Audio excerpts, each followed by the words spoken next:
একটা ভূমিকম্প হবে পৃথিবীর পূর্ব দিকে। পৃথিবীর পূর্ব দিক মানে এই যে ভারত, পাকিস্তান, বাংলাদেশ, শ্রীলঙ্কা, ইন্দোনেশিয়া, ঠিক আছে, এই সিঙ্গাপুর, এই যে কন্টিনেন্ট মালয়েশিয়া, এটা পৃথিবীর পূর্ব দিক। এদিকে একটা ভূমিকম্প হবে। তারপরে 7 পৃথিবীর পশ্চিমে একটা ভূমিকম্প হবে। পশ্চিম মানে বোঝেন না?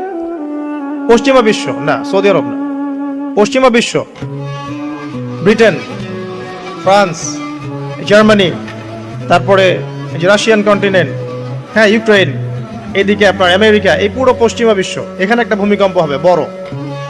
এবং এগুলো এমন হবে যেগুলোতে ভূমি মাটিতে ধসে যাবে, মাটিতে ডুবে যাবে। ভূমিকম্প না, ভূমিধস। 8 পৃথিবীর মাঝখানে মধ্যপ্রাচ্যে একটা ভূমিকম্প হবে, যেখানে আমাদের সো কল্ড আমিরুল মুমিনিনরা থাকে, এদের এখানে একটা ভূমিকম্প হবে ইনশাআল্লাহ। আর 9 ইয়েমেন থেকে একটা আগুন বের হবে। ইয়েমেন থেকে একটা আগুন বের হবে, যে আগুন মানুষকে হাসরের মাঠের দিকে তাড়িয়ে নিয়ে আসবে। আরেকটা বলেছেন 10 নাম্বার, সূর্য উঠবে পশ্চিম দিক থেকে। সূর্য উঠবে পশ্চিম দিক থেকে, তাহলে আর